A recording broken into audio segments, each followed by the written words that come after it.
The dust-stained tears streaked down Nora Campbell's face as she huddled against her trunk outside the boarding house, her shoulders shaking with each sob that racked her slender frame.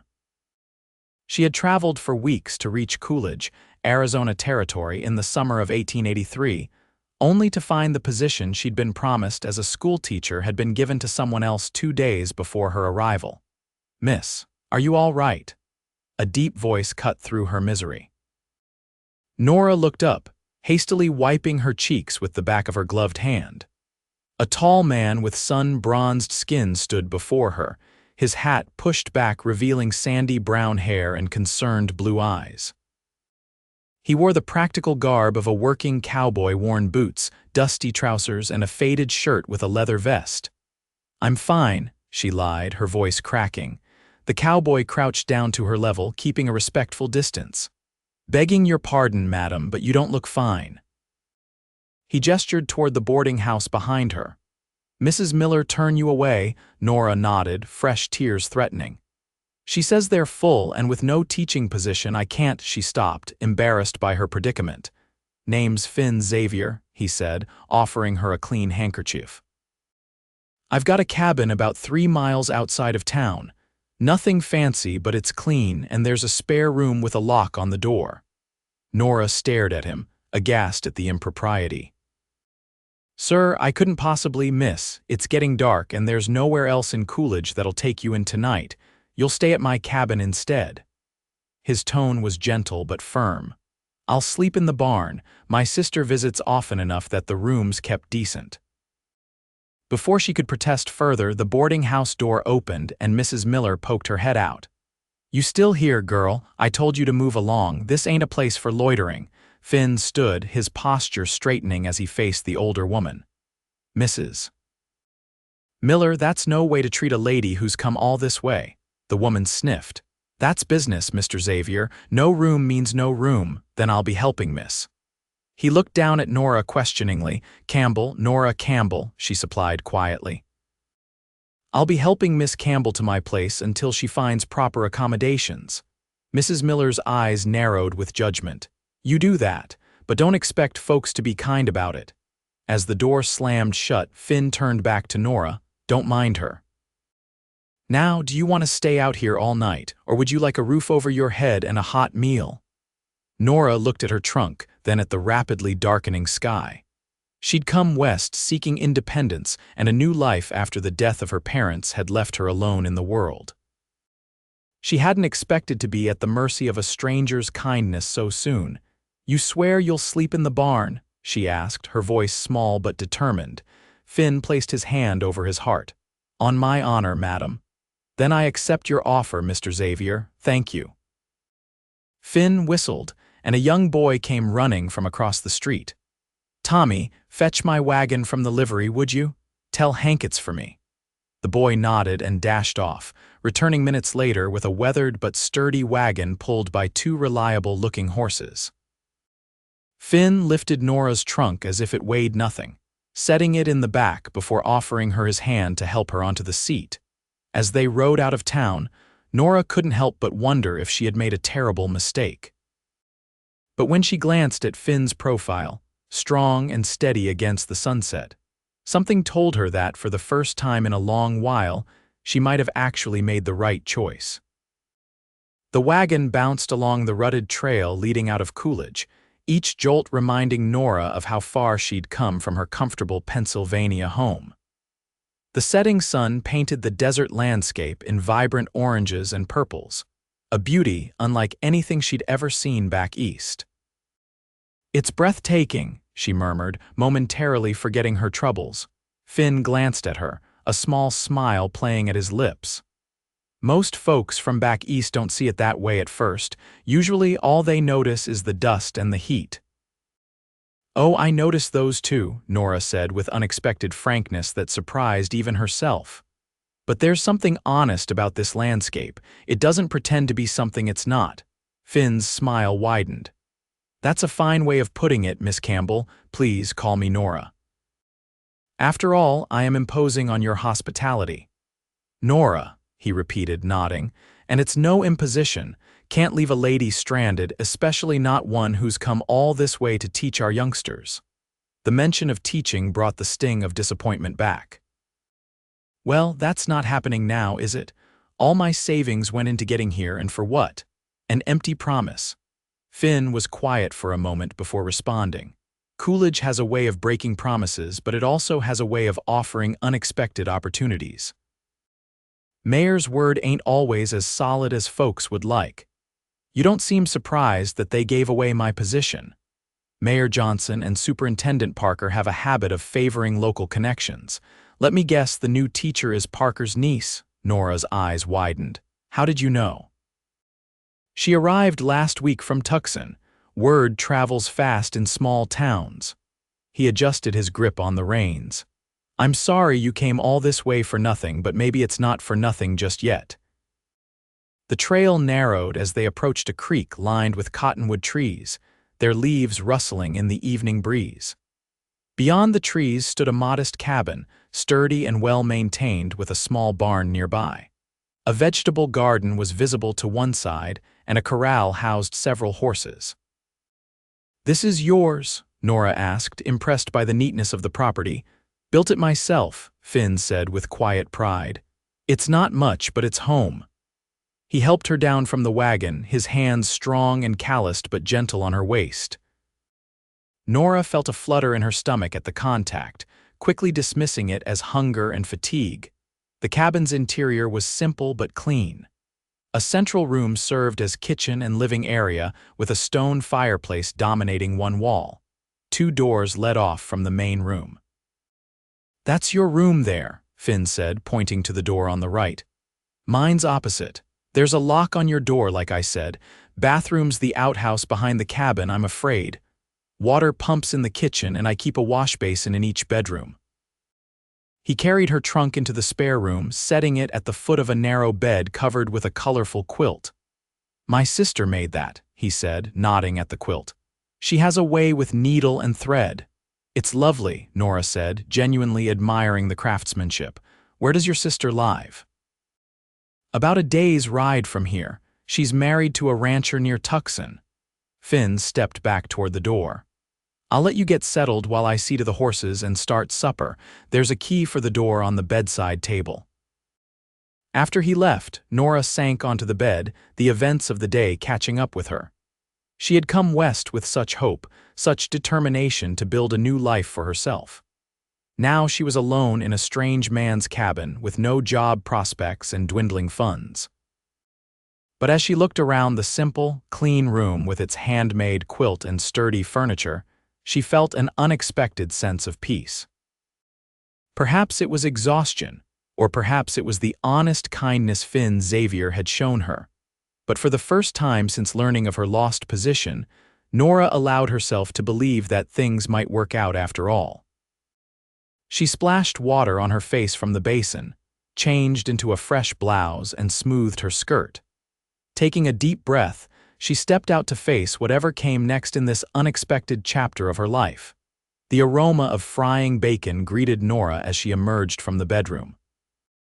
Finn stood at the iron stove, skillfully managing a cast iron skillet with one hand while slicing bread with the other. He'd removed his hat and vest, and his sleeves were rolled up to reveal muscular forearms. "Hope you like bacon and eggs," he said without turning around. "Not much of a cook, but I can manage the basics." "It smells wonderful," Nora replied honestly, her stomach growling in response to the savory scent. "May I help? Table could use setting. Plates are in that cupboard there, cutlery in the drawer below." Nora busied herself with the task, noting the simple but good quality of the dishware. The cabin was modest but well appointed, speaking of a man who took pride in his home. "You live here alone?" she asked, arranging the plates and utensils. "Just me and the horses," Finn confirmed, transferring crispy bacon to a plate. "And occasionally my sister Frances when she comes to visit." "How long have you been in Arizona territory?" Finn cracked eggs into the sizzling bacon fat. "Going on 10 years now. Came out after the war when I was just 20. Worked cattle for the big outfits, saved every penny, then bought this parcel 5 years back." You fought in the war, Nora asked, calculating that he must be in his early 30s. Tail end of it, he said, his voice clipped in a way that discouraged further questions on that topic. You take coffee? Yes, thank you. They sat across from each other at the small table, the oil lamp casting a warm glow over their simple meal. Nora realized how hungry she was and ate with more enthusiasm than might be considered ladylike. Finn didn't seem to mind. Good to see a woman with an appetite, he remarked, pouring her more coffee. My sister eats like a bird, drives me crazy when she visits. I was raised to appreciate food, Nora said. My father said wasting food was an insult to those who couldn't afford to eat. Sounds like a sensible man. He was. Nora's voice softened. He and my mother both died last winter, influenza. Finn's expression grew solemn. I'm sorry to hear that. Losing family's never easy. No, it's not. They left me the house and a small amount of money, but staying in Philadelphia held too many memories. She traced the rim of her coffee cup with her finger. When I saw the advertisement for a teacher in Arizona Territory, it seemed like fate. And now here you are with no job and staying with a stranger, Finn said, a note of regret in his voice. A kind stranger, Nora corrected him.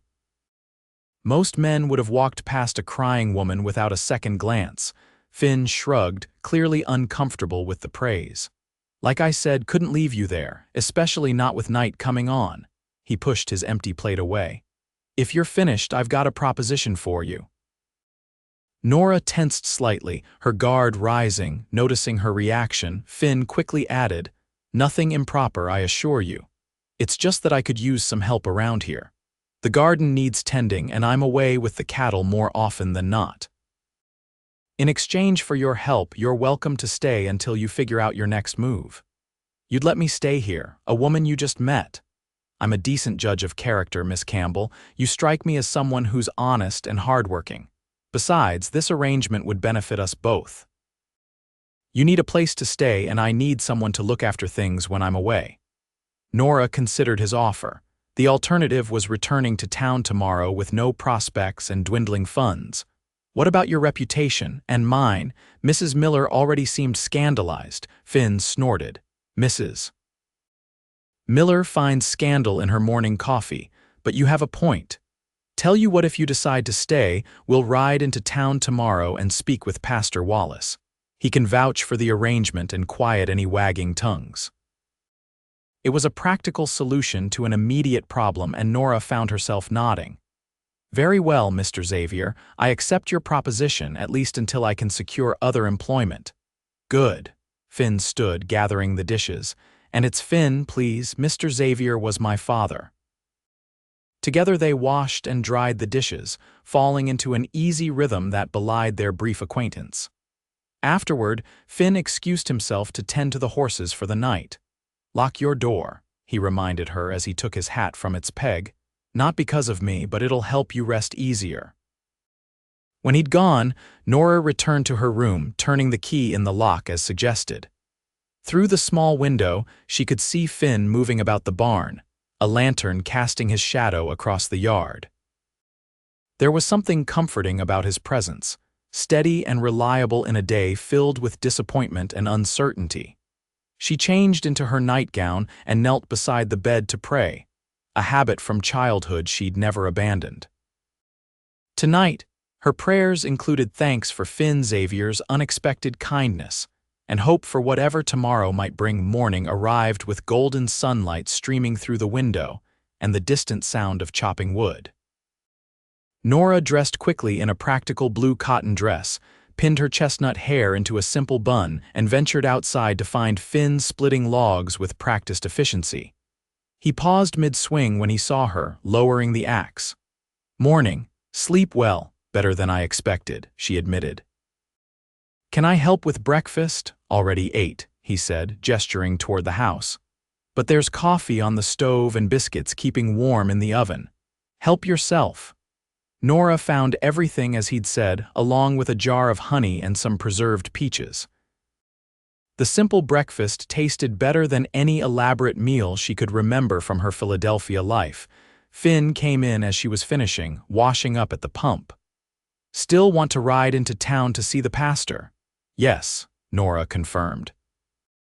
"I think it's wise to establish the propriety of our arrangement." "Agreed. We'll take the wagon in case you want to pick up any supplies." He dried his hands on a towel. "Town's small, but Olson's General Store carries most necessities." An hour later, they were back on the road to Coolidge. The desert looked different in the morning light, stark but beautiful, with saguaro cacti standing like sentinels across the landscape. Finn pointed out landmarks and shared bits of local knowledge as they traveled. "See that ridge there? Apache used to use it as a lookout point. Things were tense when I first arrived, but relations have been peaceful these last few years."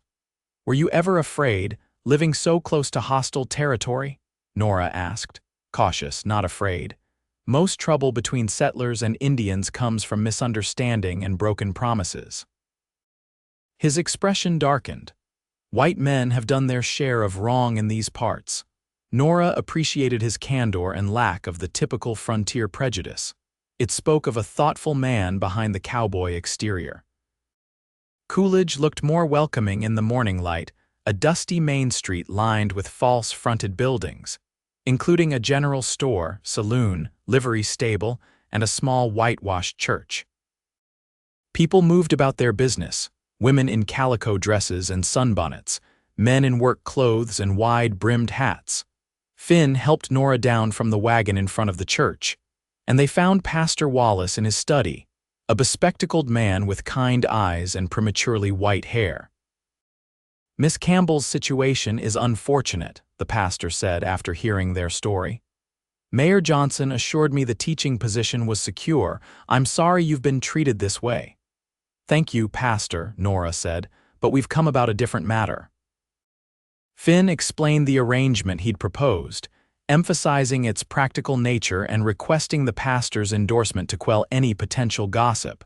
Pastor Wallace considered the proposal, stroking his short beard. "It's unconventional, but not improper given the circumstances. Mr. Xavier has a solid reputation in these parts, and I understand your predicament, Miss Campbell." He smiled gently. "I'll speak with Mrs. Miller and others to ensure no misunderstandings arise." "Thank you, Pastor," Finn said, rising to shake the man's hand. "One more thing," Pastor Wallace added. "I've been attempting to organize Sunday lessons for the children whose families can't send them to the school. Perhaps Miss Campbell might consider taking on that role. It's not a paid position, I'm afraid, but it would establish her as a respectable member of the community." Nora brightened at the suggestion. "I'd be delighted. Teaching is my calling, whether in a schoolhouse or a church." "Excellent. We can begin this coming Sunday if that suits you." With the matter settled, Finn and Nora headed to Olson's General Store to purchase supplies. The storekeeper, a rotund man with a magnificent mustache, eyed them curiously but was too professional to comment on their arrangement. While selecting items, Nora became aware of whispers and glances from other customers. Word traveled fast in Coolidge. "Just ignore them," Finn murmured as he paid for their purchases. "People will talk no matter what we do." Outside the store, they encountered Mrs. Miller walking with a younger woman who Nora guessed must be Superintendent Parker's niece, the woman who had taken her position. "Mr. Xavier," Mrs. Miller greeted coldly. "Miss Campbell, I see you found accommodations." "Indeed," Nora replied with more confidence than she felt. "Mr. Xavier has kindly offered me a position as his housekeeper while I consider my options." The younger woman extended her hand. "I'm Emily Parker. I understand you were originally offered the teaching position. I'm terribly sorry for the confusion." Her sincere tone took Nora by surprise. "Thank you, Miss Parker. These things happen, I suppose. Perhaps you could join me for tea sometime. I'd value your insights on the curriculum. I understand you trained at the Boston Normal School." "Yes, I did," Nora confirmed, warming slightly to the woman despite her circumstances. "Splendid." "We could meet after church on Sunday." Before Nora could respond, Finn stepped in. "Miss Campbell will be conducting children's Sunday lessons at the church beginning this week." Pastor Wallace just made the arrangements. Emily's eyebrows rose in surprise. Oh, well, perhaps another time then. Mrs. Miller sniffed disapprovingly. Come along, Emily, we have calls to make. As the women walked away, Nora turned to Finn. That was unexpected. She seemed genuinely nice. The niece might be decent enough. It's the uncle and the mayor who arranged to give her your job. He helped Nora back into the wagon. Ready to head back, Nora nodded, feeling both unsettled and strangely hopeful about her new circumstances. As they rode out of town, she couldn't help but notice how Finn's presence beside her had already become a source of comfort in this unfamiliar land. The next few days established a rhythm to Nora and Finn's arrangement. She took charge of the cabin, cleaning and organizing with an efficiency that clearly impressed him. The vegetable garden became her special project, and she spent hours weeding and tending the plants under the morning sun before the heat became too intense. Finn taught her practical skills for desert living, how to check for scorpions in her boots, which plants were safe to touch, and how to recognize the warning signs of an approaching dust storm. In return, Nora read aloud from books in the evenings, delighting in Finn's thoughtful responses to the stories. By Friday, Nora was surprised at how comfortable she felt in this new life. She was hanging laundry on the line when Finn rode in from checking his small herd of cattle. "You've done wonders with this place," he commented, dismounting. "Cabin hasn't been this clean since Frances was last here." "Speaking of your sister," Nora said, pinning up a shirt, "you mentioned she might visit. When do you expect her?" "She usually comes around the first week of each month." "Should be here in about 2 weeks." He unsaddled his horse. "She'll like you." "I hope so. I'd hate to make things awkward." "Frances is easy to get along with, unlike her brother," he added with a self-deprecating smile. "You're not so difficult," Nora replied, returning his smile. "For a cowboy." Their banter was interrupted by the arrival of a rider, a tall man with a sheriff's badge pinned to his vest. "Afternoon, Finn," the newcomer called, tipping his hat to Nora. "Madam," Sheriff Boyd, Finn greeted him. "What brings you out this way?" "Got word of rustlers working north of here. Thought I'd warn the outlying ranches to keep an eye on their stock." Finn's expression grew serious. "Anyone hit yet?" "McIntyre lost a dozen head last night. Tracks led toward the border." "I'll keep watch," Finn promised. "Appreciate the warning." Sheriff Boyd turned his attention to Nora. "You must be Miss Campbell. Pastor Wallace mentioned you'd be taking on the Sunday lessons." "Good to meet you, madam." "Likewise, Sheriff," Nora replied, pleased that the pastor had already begun establishing her position in the community. After the sheriff departed, Finn checked his rifle and announced he'd be sleeping in the barn for the next few nights. "With rustlers around, I need to be closer to the corral," he explained. "Don't worry, though, they're after cattle, not people." That night, Nora found it difficult to sleep knowing Finn was in the barn rather than the adjoining room. She'd grown accustomed to his presence, the sound of his breathing, the creak of his bed when he turned. Its absence left her feeling oddly vulnerable despite the locked door and loaded shotgun he'd insisted she keep nearby. Just past midnight, she was startled awake by the sound of gunshots. Heart pounding, she grabbed the shotgun and moved to the window, peering cautiously into the moonlit yard. Finn was visible near the corral, rifle raised, firing at shadowy figures retreating on horseback. When the riders disappeared into the darkness, he lowered his weapon and returned to the barn. Nora remained at the window, too agitated to sleep. Minutes later, Finn emerged from the barn carrying his saddle, blanket, and bedroll. He approached the cabin and she heard his quiet knock on the front door. Clutching the shotgun, she moved through the cabin.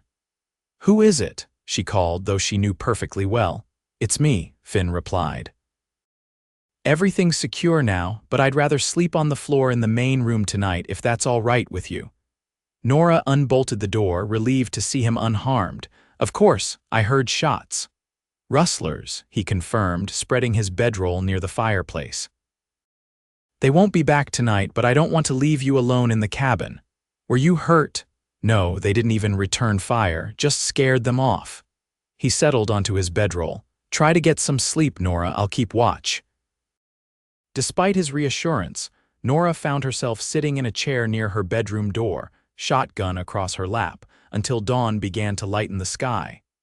Only then did she return to bed, falling into an exhausted sleep. She woke to the smell of coffee and the sound of Finn moving about the kitchen.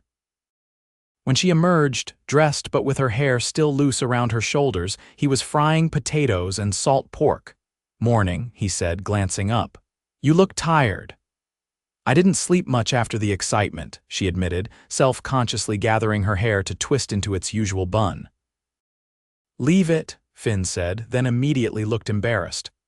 "I mean, there's no need to put it up on my account. It's nice like that." The compliment, awkwardly delivered but sincere, brought warmth to Nora's cheeks. "Thank you," she said softly, letting her hands drop. They ate breakfast together, discussing the night's events and what precautions might be needed.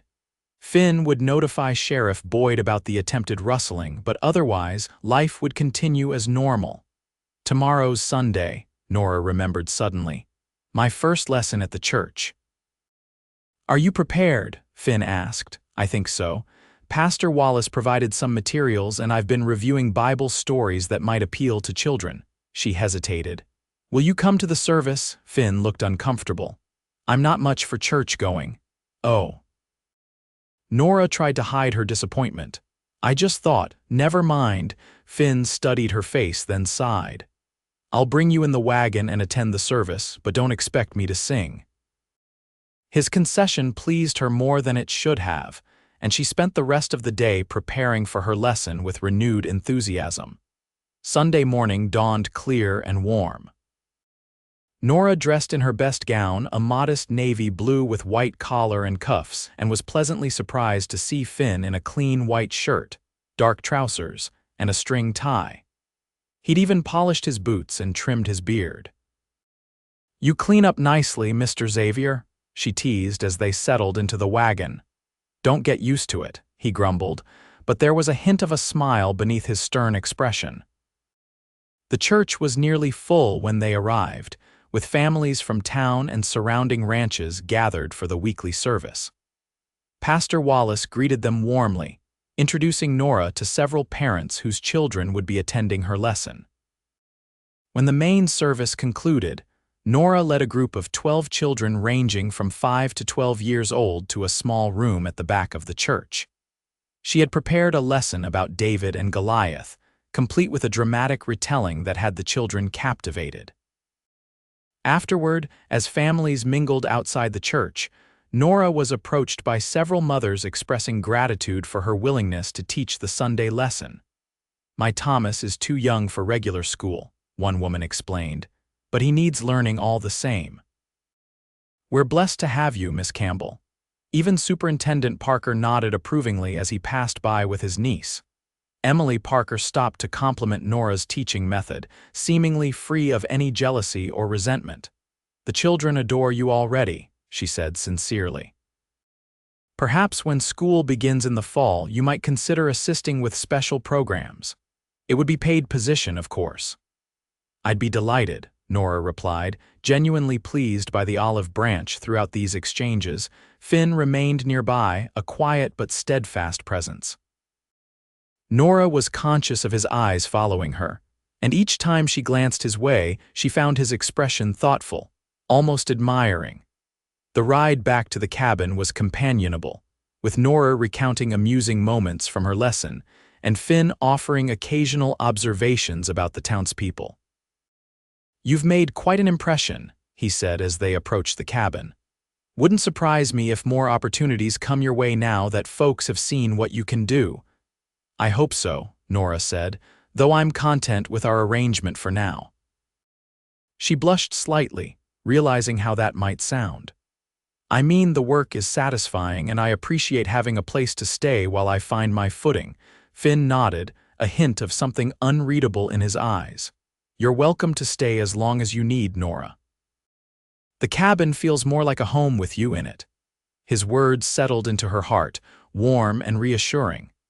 In just a week, this rugged cowboy and his modest cabin had begun to feel more like home than anywhere she'd been since her parents died. It was a dangerous feeling. She knew this growing attachment to a man and a place that were meant to be temporary in her life. Yet as Finn helped her down from the wagon, his strong hands gentle at her waist, Nora couldn't bring herself to regret the path that had led her to this moment, to this man, to this unexpected life in the Arizona desert. The following week brought cooler weather and cloudy skies, unusual for early summer in Arizona territory. Nora welcomed the respite from the heat as she tended the garden and preserved some of its bounty. Finn had taught her to use the root cellar beneath the cabin, a cool space dug into the earth where vegetables and preserved foods could be stored. "Storm's coming," Finn announced Wednesday morning, studying the horizon as they finished breakfast. "Not rain, but dust. We need to prepare." Nora followed his instructions, helping to secure loose items around the property and bringing in extra water. By mid-afternoon, the sky had turned an ominous yellow-brown, and the wind had picked up considerably. "Inside now," Finn ordered as the first waves of dust became visible in the distance. "It's going to get bad." They retreated to the cabin, securing doors and windows with damp cloths to keep out as much dust as possible. The storm hit with surprising ferocity, howling around the cabin like a living thing seeking entry. Darkness fell early as the dust blocked the sun, forcing them to light lamps despite the hour. "Is it always this severe?" Nora asked, watching uneasily as the wind rattled the windows. "Not always, but often enough."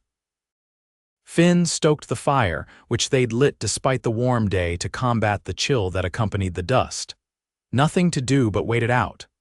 The storm continued into the evening, trapping them indoors. Finn suggested a game of cards to pass the time, and Nora surprised him with her skill. "My father taught me," she explained, laying down a winning hand.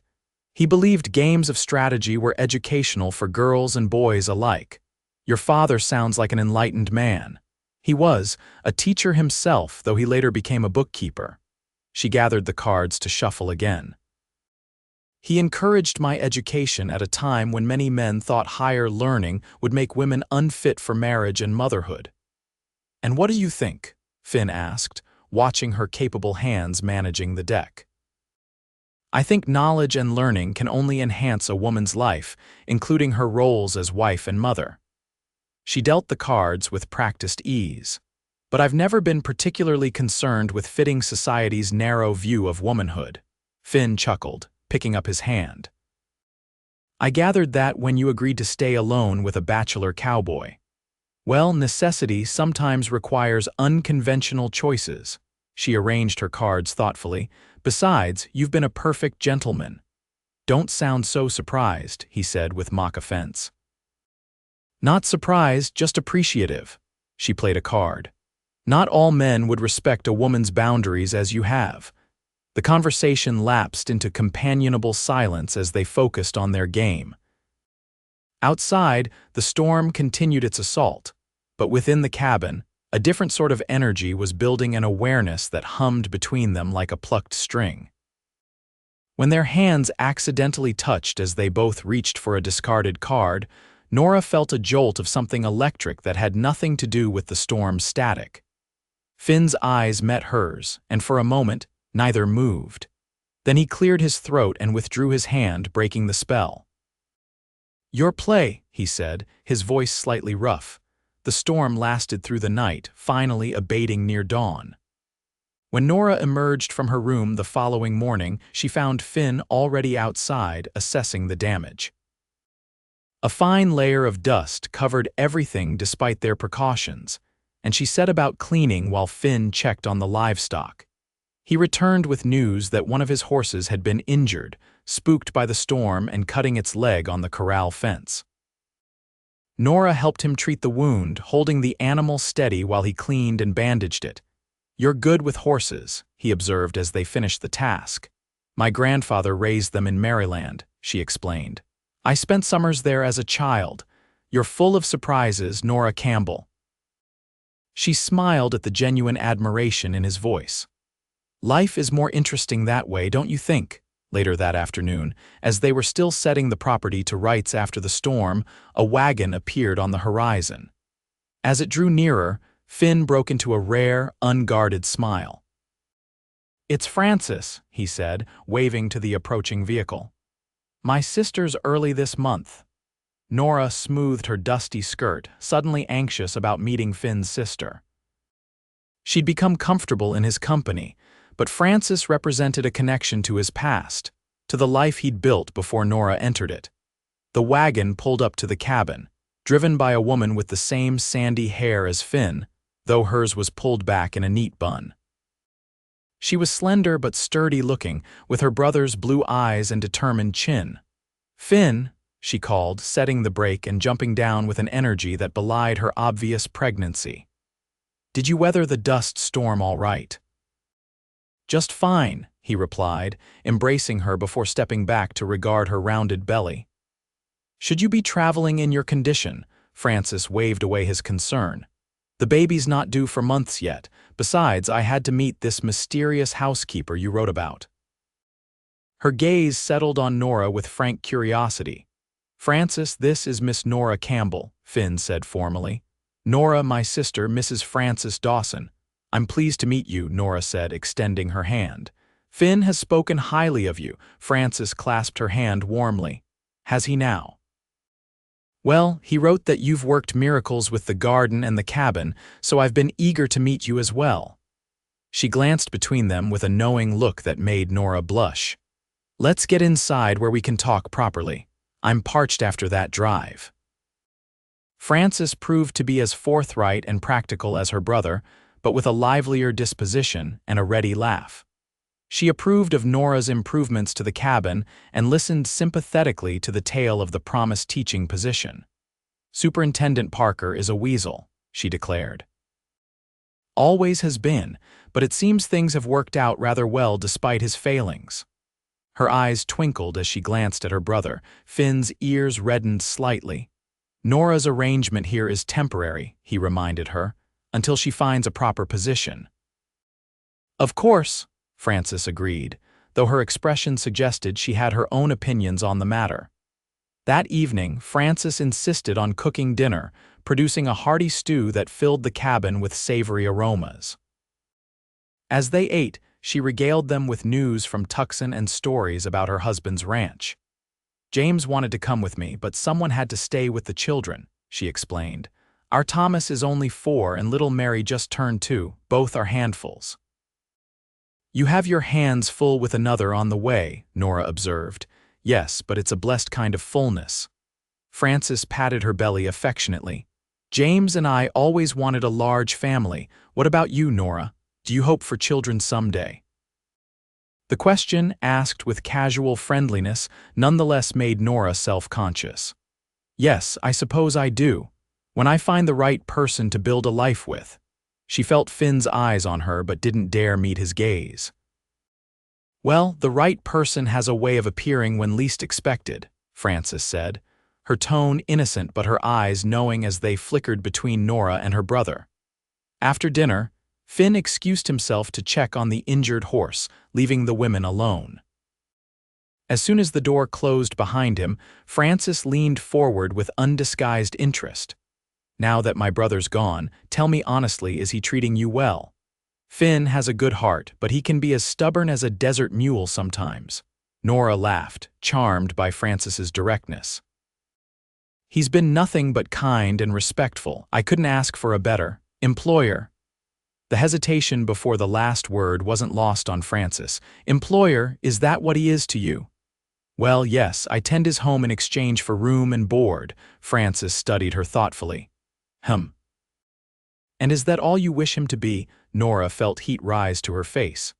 "Mrs. Dawson, Francis, please." "Francis, I'm not sure what you're implying, but Finn and I have a practical arrangement, nothing more, if you say so." Francis's smile was gentle rather than mocking. "But I know my brother. I've never seen him look at anyone the way he looks at you when he thinks no one is watching." Before Nora could respond to this startling revelation, the door opened and Finn returned. The conversation shifted to safer topics. but Francis's words echoed in Nora's mind for the remainder of the evening. That night, lying in bed, Nora found herself analyzing every interaction with Finn, searching for evidence of the feelings his sister had hinted at. Had there been moments when his gaze lingered? Times when his hand brushed hers not entirely by accident? Was the comfort she felt in his presence reciprocated as something more than friendly regard, and if Francis was right, what did Nora herself want? The question followed her into restless dreams, where Finn appeared not as her employer but as something far more integral to her future happiness. Francis stayed for 3 days, during which she and Nora developed a genuine friendship. They worked together in the garden, shared recipes, and spent evenings sewing while Finn whittled by the fire a domestic tableau that felt surprisingly right to Nora. When it came time for Francis to depart, she embraced Nora warmly. "You must write to me," she insisted. "And perhaps visit when you can. The children would love to meet their Aunt Nora." The familial designation made Nora's throat tighten with unexpected emotion. "I'd like that," she managed to say. Once Francis had gone, the cabin seemed quieter, emptier somehow. Nora and Finn resumed their routine, but something had shifted between them, an awareness that hadn't been there before, or perhaps had been but never acknowledged. The following Sunday after church, Nora was approached by a middle-aged woman she recognized as the wife of a local rancher. "Miss Campbell, I wonder if I might speak with you about a matter of some importance," Mrs. Hollister said, drawing her aside. Finn, standing nearby, raised an eyebrow in question, but Nora indicated he should wait for her. "Of course, Mrs. Hollister. How can I help you?" "It's about my daughters, Miss Campbell. Abigail is 14 and Sarah 12, and while they attend the school in town, their education in certain domestic arts has been lacking." The woman twisted her handkerchief nervously. "I was never skilled at needlework or fine cooking myself, you see, and now they're approaching ages where such skills will be important." "I understand," Nora said encouragingly. "Several of us mothers have noticed your excellent needlework on the altar cloths you've been helping with, and Mrs. Miller mentioned you assisted with the church picnic preparations." She paused. "We were wondering if you might consider offering lessons to our daughters. We would pay, of course." Nora felt a surge of excitement at the prospect. It wasn't classroom teaching, but it was an opportunity to use her skills and earn some money of her own. "I'd be delighted, Mrs. Hollister. We could arrange weekly sessions, perhaps at the church." "Oh, that would be wonderful," the woman beamed. "I'll speak with the other mothers and make arrangements with Pastor Wallace." "Thank you, Miss Campbell." When Nora rejoined Finn and explained the conversation, his face broke into a rare, full smile that transformed his features. "See, I told you opportunities would come your way. You've impressed folks with your capabilities." "It's just sewing and cooking lessons," Nora said modestly. "It's a start," Finn countered, "and it's income of your own. You should be proud." His pride in her accomplishment warmed Nora more than she cared to admit. The domestic arts classes began the following week, with 8 girls attending the first session. Nora found she enjoyed teaching these practical skills as much as academic subjects, and the mother's gratitude was rewarding. The modest payment allowed her to purchase fabric for new dresses and other personal items, reducing her dependence on Finn's generosity. Life settled into a pleasant rhythm as summer progressed. Nora's Sunday lessons continued, and her domestic arts classes expanded to include several older women who wished to improve their skills. She had begun to establish herself as a respected member of the Coolidge community. Yet beneath this contentment ran an undercurrent of uncertainty. Her arrangement with Finn had been meant as temporary, but neither had mentioned an end date. Each morning Nora woke in his cabin. Each evening they shared meals and quiet conversation, all while a growing awareness hummed between them, unacknowledged but increasingly difficult to ignore. The catalyst came on a sweltering August evening. Finn had been working with the cattle all day, and Nora had prepared a cold supper of sliced ham, potato salad, and fresh tomatoes from the garden. They ate outside under the cottonwood trees, hoping to catch any stray breeze. The Olsons mentioned a dance in town next Saturday, Finn said, passing Nora a glass of cool water. To celebrate the harvest. Yes, Mrs. Olson told me about it after church. The ladies from my sewing class are helping decorate the community hall. Finn cleared his throat. I was thinking we might attend, together. Nora looked up, surprised by the formal invitation.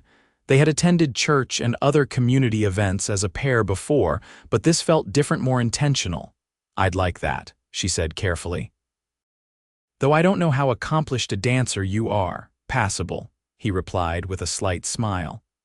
My mother insisted all her children learn properly, said it was a civilized skill even cowboys should master. The mention of his mother piqued Nora's interest. Finn rarely spoke of his parents or his life before Arizona. Where did you grow up? She asked. Missouri originally, farm country. My father raised horses and some cattle. His expression grew distant. He died when I was 14. Mother kept the farm going until my older brother was old enough to take over. And your mother, still there with my brother and his family, I write to her every month. You never speak of going back to visit. Finn was quiet for a moment, then said, Some paths only lead one way, Nora. There was a story there, she knew, but he didn't seem inclined to share it yet. Instead, he changed the subject, asking about her plans for the next Sunday lesson. The dance became a focal point for Nora in the days that followed. She spent evenings altering one of her better dresses, adding touches of lace salvaged from an old collar, and refreshing the faded blue fabric with careful washing and pressing. When Saturday arrived, she took extra care with her appearance, arranging her hair in a more elaborate style than usual and pinching her cheeks for color. The effect when she emerged from her room was gratifying. Finn actually stopped in his tracks, his expression momentarily unguarded as he took in her transformation. You look beautiful, he said simply. Thank you. She smiled, noting that he too had made an effort, wearing his best shirt and a vest she hadn't seen before. You're quite handsome yourself, Mr. Xavier. The community hall was festively decorated with paper lanterns, wildflowers, and streamers. A small band of local musicians provided lively music, and tables along one wall held refreshments contributed by the townswomen. Nora was greeted warmly by many of the mothers whose daughters attended her classes, as well as Pastor Wallace and his wife. Even Mrs. Miller managed a civil nod in their direction. Miss Campbell, Emily Parker approached, looking pretty in a green dress that complemented her auburn hair. I'm so glad you came. The girls from your sewing class have been showing me the samplers they've made. You're an excellent teacher. Thank you, Miss Parker. How are you finding Coolidge now that you've been here a few months? It's becoming home, Emily said with a smile. Though I admit the heat takes some adjustment for a girl from Boston. As they chatted, Nora became aware that Finn had moved slightly away, engaged in conversation with Sheriff Boyd and several local ranchers. The men's expressions were serious, and she caught fragments of phrases rustlers again and border patrol. When the music changed to a waltz, Finn returned to her side, offering his arm. May I have this dance, Miss Campbell? You may, Mr. Xavier, she replied with formal politeness that belied the flutter in her stomach. Finn proved to be more than passable as a dancer, leading her confidently through the waltz. His hand at her waist was warm and steady, his steps sure as they moved among the other couples. What were you and the sheriff discussing? Nora asked quietly. Rustling activity has increased. Boyd's concerned it might be organized rather than opportunistic. Are your cattle at risk? I don't have enough head to be a prime target, but it pays to be vigilant. His hand tightened slightly at her waist. Don't worry about it tonight. This evening is for enjoyment, not concerns. They danced several more times, with breaks for refreshments and conversations with neighbors. Nora was pleased to note that she was now greeted as a community member in her own right, not merely as Finn's housekeeper. As the evening wore on, the band played a slower, more intimate melody. Finn hesitated, then extended his hand to Nora once more. "One more dance before we head home," she placed her hand in his, allowing him to draw her closer than propriety strictly permitted. They moved together with a synchronicity that felt natural, inevitable. Nora was acutely aware of the solid strength of him, the clean scent of soap and sunshine that clung to his skin. "Nora," he said softly, his voice pitched for her ears alone, "these past months with you at the cabin, they've meant something to me." Her heart quickened at the serious note in his voice. "They've meant something to me too, Finn. I know our arrangement was meant to be temporary until you found a proper position." His blue eyes held hers steadily, "But I find myself hoping you might consider a more permanent arrangement." Before Nora could respond, a commotion at the door interrupted the moment. Sheriff Boyd hurried in, his expression grim as he made his way to their side. "Finn, sorry to disturb you, but there's trouble. McIntyre's place is burning. Rustlers hit hard this time. They're gathering men to pursue them." Finn's expression hardened. "Anyone hurt? McIntyre's wounded, not critical. His family's safe." The sheriff glanced apologetically at Nora. "Sorry, Miss Campbell, duty calls." "Of course," she said, though disappointment coursed through her. "Be careful, both of you." Finn squeezed her hand. "I'll be back as soon as I can. Take the wagon home, you remember the way." "Yes, but I'll borrow a horse from the livery. It's faster that way." He hesitated, then quickly brushed his lips against her forehead. "We'll finish our conversation when I return, I promise." Then he was gone, following the sheriff into the night, leaving Nora with the ghost of his touch on her skin and his unfinished proposal hanging in the air between them. The ride back to the cabin alone felt longer and darker than it had with Finn beside her. Nora kept replaying his words in her mind, trying to interpret his meaning. A more permanent arrangement. Was he offering her continued employment or something else entirely? The cabin seemed empty without his presence, a feeling that had become increasingly common when he was away. Nora moved through her evening routine mechanically, preparing for bed while keeping an ear alert for his return. Sleep eluded her as she lay listening to the night sounds of the desert coyotes howling in the distance, the rustle of wind through the cottonwoods, the occasional movement of horses in the corral. When dawn began to lighten the sky, she gave up on rest and rose to make coffee, her mind heavy with worry. Mid-morning brought the sound of hoofbeats, and Nora rushed to the door, relief flooding through her at the sight of Finn riding toward the cabin. He looked exhausted, with dust coating his clothes and a day's growth of stubble darkening his jaw, but he was whole and unharmed. She met him at the porch, taking the reins as he dismounted stiffly. "Are you all right? What happened?" "We tracked the rustlers to the border but lost them in the mountains." He rolled his shoulders, wincing slightly. "Boyd thinks they're part of a larger operation running stolen cattle into Mexico. Come inside. You need food and rest." She led the horse to the corral as Finn followed her into the cabin. While he washed the trail dust from his face and hands, Nora prepared a simple meal of beans, bacon, and biscuits left from the previous day. He ate ravenously, the silence between them comfortable but charged with unspoken words. When he'd finished, Finn pushed his plate away and met her eyes directly. "About what I started to say at the dance." Nora's pulse quickened. "Yes, I'm not good with words, Nora, never have been." He rubbed a hand over his face. "But these months with you here have shown me what my life could be like with the right person by my side." She held her breath, afraid to interrupt the flow of his thoughts. "I know you came west to teach, and I'd never ask you to give up that dream." He reached across the table, his calloused hand covering hers.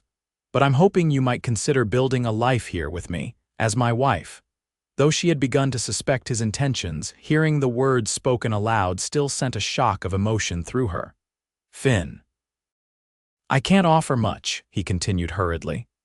"Just this cabin, my land, and the promise to work hard every day to make you happy. You could still teach the Sunday lessons, your sewing classes, maybe even at the school eventually, but you'd come home to me." Home. The word resonated within her. In the month since she'd arrived in Arizona, crying outside the boarding house with nowhere to go, This cabin and this man had indeed become home to her in ways she hadn't expected. "I don't need much," she said softly, turning her hand to clasp his. "Just honesty, respect, and partnership. Those I can promise." His eyes, usually so guarded, were open and vulnerable now. "Along with my heart, if you'll have it." Nora rose from her chair and moved around the table to stand before him. Finn stood as well, his height forcing her to tilt her face up to meet his gaze. "Yes," she said simply. "I'll marry you, Finn Xavier." The joy that transformed his features was answer enough, but he sealed their agreement with a kiss tentative at first, then deepening as Nora responded with equal fervor. His arms encircled her waist, drawing her against him as hers wound around his neck. When they finally broke apart, both breathless, Finn pressed his forehead to hers. "I've wanted to do that since the night of the dust storm," he admitted. "That long." Nora teased, though her own attraction had begun even earlier. "Longer, but I wasn't sure you felt the same." "I wasn't sure myself at first." She traced the line of his jaw with gentle fingers. "You were kind to a desperate stranger, offering shelter when I had nowhere else to go.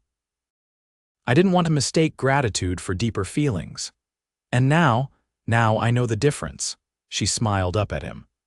"I'm grateful for your kindness that day, but I love you for the man you've shown yourself to be every day since, honorable, hardworking, gentle despite your strength." "I love you too, Nora Campbell." The words seemed to come easier now that the first declaration had been made. "More than I thought possible." They spent the remainder of the day in a pleasant haze, making plans for their future while stealing kisses like courting youngsters rather than mature adults. Finn spoke of expanding the cabin, adding a proper bedroom and perhaps a small room that could serve as Nora's teaching space for private lessons. "And maybe, someday, a nursery," he suggested cautiously, watching her reaction. Nora smiled, imagining children with Finn's blue eyes and stubborn chin. "I'd like that very much." They agreed to speak with Pastor Wallace the following Sunday about arranging the ceremony. Neither wanted a long engagement or an elaborate wedding, just a simple service with Frances and her family and the friends they'd made in Coolidge. That night, they parted at their separate bedroom doors with a lingering kiss and the shared knowledge that soon they would no longer sleep apart. The future stretched before them, bright with promise and the certainty of love found in the most unexpected circumstances. Pastor Wallace was delighted by their news and readily agreed to perform the ceremony in 3 weeks' time, enough time for Frances and her family to travel from Tucson, and for Nora to prepare a suitable dress. The women of Coolidge rallied around Nora once the engagement was announced, offering assistance with wedding preparations and sharing domestic advice with varying degrees of tact. Mrs.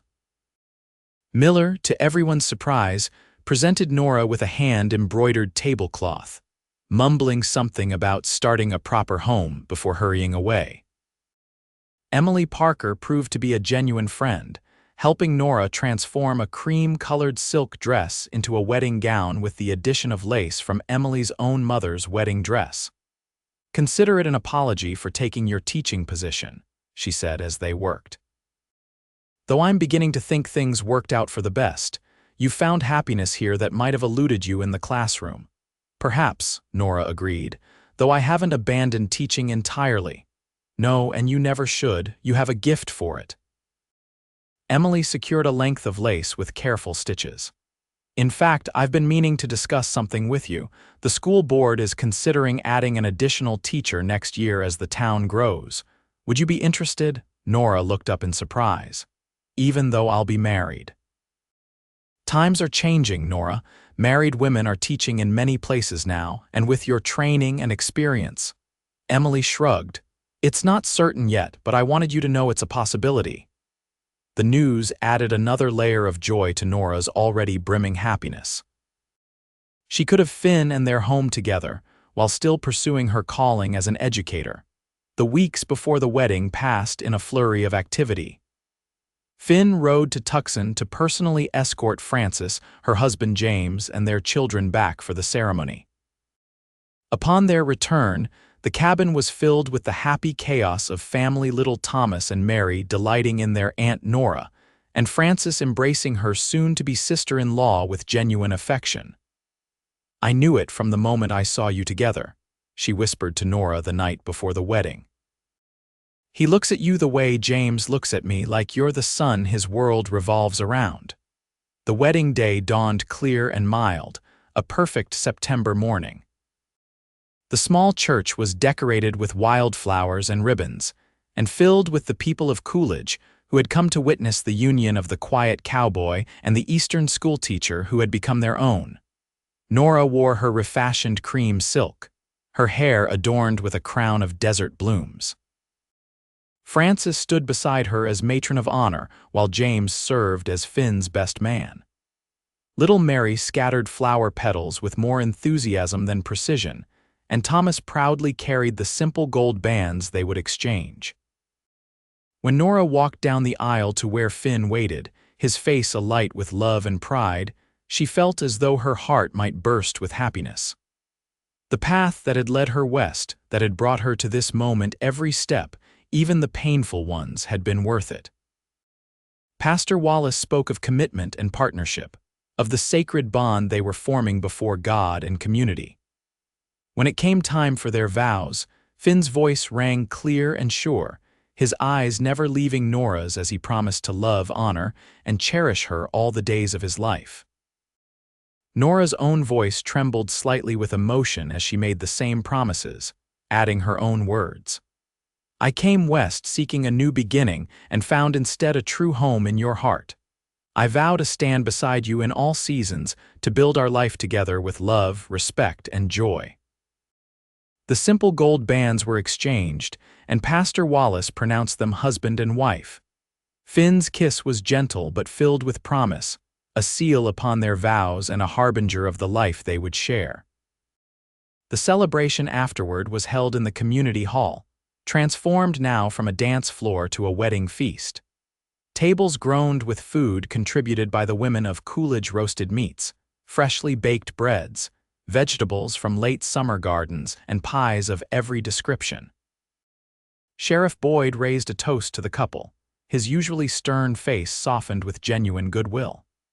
"To Finn and Nora Xavier, may your lives together be as steady and true as Finn's aim and as nurturing as Nora's teaching." Laughter and applause followed, along with more toasts and well wishes. The musicians who had played at the harvest dance now struck up lively tunes, and soon the floor was filled with dancing couples. As the afternoon waned, Finn and Nora said their goodbyes, accepting hugs and handshakes before departing in the wagon that had been decorated with ribbons and flowers by the young girls from Nora's sewing class. Frances and her family would remain at the cabin for another day before returning to Tucson, but they had tactfully arranged to spend the wedding night in town, giving the newlyweds privacy for their first evening as husband and wife. The ride back to the cabin was quiet, both of them wrapped in thoughts of the day and the future that now lay open before them. When they arrived, Finn helped Nora down but didn't release her hand. "Wait," he said, and in one smooth motion he lifted her into his arms. "Finn." She laughed, arms automatically circling his neck. "What are you doing, carrying my wife over the threshold?" he replied with a smile. "It's tradition." "Since when do you care about tradition?" she teased, but nestled against him as he carried her to the cabin door. "Since I married a schoolteacher who might appreciate such things." Inside, the cabin had been transformed by Frances's thoughtful touch: fresh flowers on the table, new curtains at the windows, and a beautiful quilt on the bed in what had been Finn's room but was now their shared chamber. Finn set Nora gently on her feet but kept his arms around her. "Welcome home, Mrs. Xavier." The name, so new and yet so right, brought a smile to her lips. "It's been home for some time now," she admitted, "since long before today." His kiss was different now, unhurried, deep, and filled with a passion they no longer needed to restrain. Nora responded in kind, her hands moving to the buttons of his vest with newfound boldness. "I love you," he murmured against her lips. "My beautiful, brave wife." "And I love you," she replied, "my honorable, steadfast husband."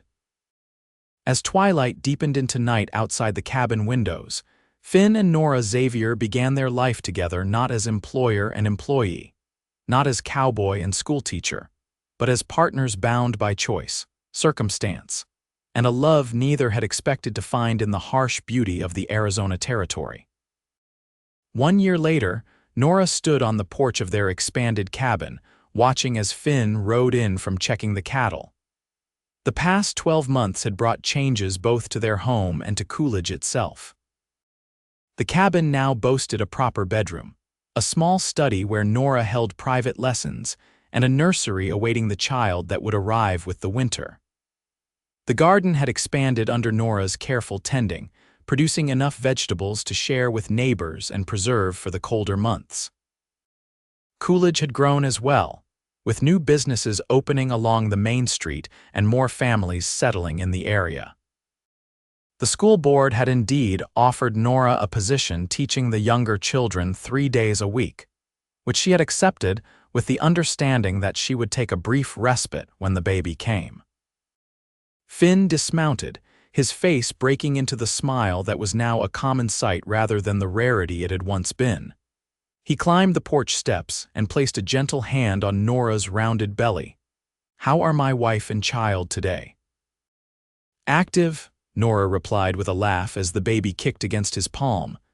"I think we have a future cowboy or cowgirl in there, or a teacher," Finn countered, dropping a kiss on her forehead. "Smart and determined like their mother." As they moved inside to the home they had built together, both the physical structure and the life it contained, Nora thought back to that desperate day, when she had sat crying outside the boarding house with nowhere to turn. How strange and wonderful that the darkest moment of her journey west had led her directly to her greatest happiness. "What are you thinking about?" Finn asked, noticing her reflective expression. "About how sometimes life's disappointments lead us exactly where we need to be," she said, resting her head against his shoulder. "If I had gotten that teaching position, I might never have known what it was to be truly home." Finn's arms tightened around her. "Then I'm grateful for Superintendent Parker's poor judgment and Mrs. Miller's lack of rooms." "As am I," Nora agreed, turning her face up for his kiss. "As am I." Outside, the Arizona sun sank toward the horizon, painting the desert in gold and crimson. Inside the cabin, Finn and Nora Xavier prepared for another evening together, surrounded by the life they had created from an unexpected beginning: a crying woman, a kind cowboy, and the simple words that had changed everything. "You'll stay at my cabin instead."